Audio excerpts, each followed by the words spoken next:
Olá, pessoal. Nessa aula daremos continuidade à classificação de palavras, certo? Ao nosso estudo morfológico das palavras. Classes morfológicas. De maneira geral, a morfologia estuda a origem, as derivações e as flexões das palavras expressas na língua portuguesa. São 10 essas classes, ok? Que podem flexionar ou não. Então, as palavras que são variáveis, que flexionam, substantivo, adjetivo, pronome, numeral, artigo e verbo. Elas podem variar em gênero, feminino, masculino, número, singular e plural, ou grau, aumentativo e diminutivo. E as palavras invariáveis, ou seja, que não se modificam em número, gênero e grau, são as preposições, as conjunções, interjeições e advérbios, ok? Então, vamos começar com o substantivo. Substantivos nomeiam os seres em geral, sendo classificados em substantivo simples, tem um único núcleo. Composto, 2 núcleos. Por exemplo, chuva, simples, guarda-chuva, composto. Concreto, algo que todo mundo imagina igual, como Deus, ou pelo menos parecido, e algo palpável, cadeira, mesa, né? Algo que tem a sua forma real.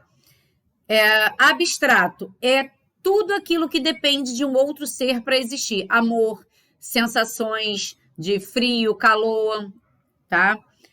Primitivo dá origem a outras palavras, e o derivado é essa origem. Coco, primitivo, coqueiro, derivado. Coletivo, quando representa um grupo. Alcateia, por exemplo, de lobos. Comum, gato. Próprio, o meu gato se chama mingau. Então, comum, gato, comum a todos os gatos, e mingau seria o nome do meu gato, por isso próprio. Tá? Além de pessoas, né, seres humanos, e João, por exemplo, seria um nome próprio. Adjetivos atribuem qualidade e estados aos seres, sendo classificados em adjetivos simples, compostos, primitivos e derivados, que seguem a mesma classificação e explicação dos substantivos. Pronomes ocupam os substantivos, acompanham, os substantivos, de maneira que podem substituí-los. São classificados em pronomes pessoais, né? Eu, tu, nós, vós, ele, no caso reto, os pronomes oblíquos, por exemplo, né? Que é me, mim, comigo. Possessivo, meu, teu, dele. Demonstrativo, este, aquele. De tratamento, você, por exemplo, é um pronome de tratamento, vossa senhoria. Indefinidos, todos, muitos. Relativos, que, por exemplo, e interrogativo, qual, onde, ok? Eles substituem algum nome. Por isso, pronome.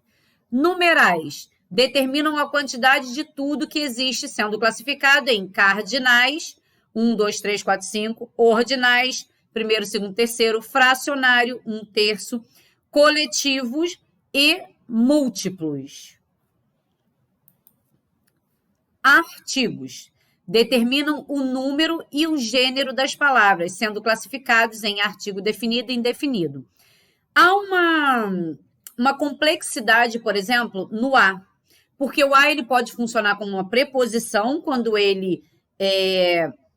há uma necessidade do verbo em ter a preposição, ou ele é um artigo quando ele está dando número ou gênero, e gênero, na verdade, a um substantivo, ok? Então, definidos, a, o, as, os. Indefinido, um, uma, uns, umas.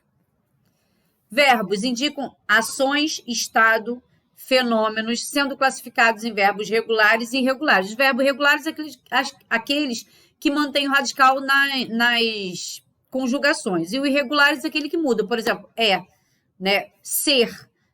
E aí, eu sou, tu és. Muda totalmente o radical. Eu amo, tu amas. O ama, AM, se mantém dos regulares. E os irregulares, eles variam né? Eles mudam o seu radical. Verbo de estado é aquele que determina não uma ação propriamente dita, ele funciona também como verbo de ligação. João está triste. João anda cansado, por exemplo. João anda rápido, o sentido de andar, esse verbo andar se coloca como verbo de ação. João anda triste, ele não está andando triste. Ele permanece, dá sentido de estado. Logo, o verbo andar, dentro desse contexto, ele adquire a classificação de verbo de estado. Tá? E tem alguns que não mudam, são estado sempre. Preposições. Conectam dois termos da oração por meio de uma relação de subordinação. Dessa maneira, conforme a circunstância estabelecida, são classificadas em preposição, no caso, lugar, modo, tempo, distância, causa, instrumento e finalidade.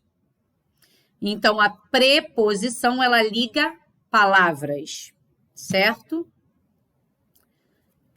Interjeição, indica emoção, tá? Tristeza, alegria, medo. Por exemplo, seria uma interjeição. Advérbios. A única função dos advérbios é modificar um verbo, um adjetivo ou outro advérbio. Maria saiu da sala. Você entende perfeitamente a oração.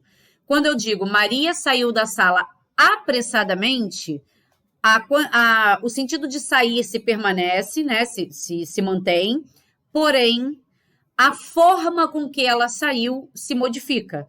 Logo, esse advérbio é um advérbio de modo, ele mostra como aconteceu a ação, de que modo essa ação aconteceu. Os advérbios, eles são importantes, por exemplo, para a gente classificar as orações adverbiais, onde nós temos duas orações em que uma se comporta como advérbio da outra, ok? As conjunções, elas entram para dar sentido de ligação a essas orações, por exemplo. Por isso, nós temos as conjunções subordinadas e as conjunções coordenadas, que nós veremos num próximo vídeo. Então, até lá!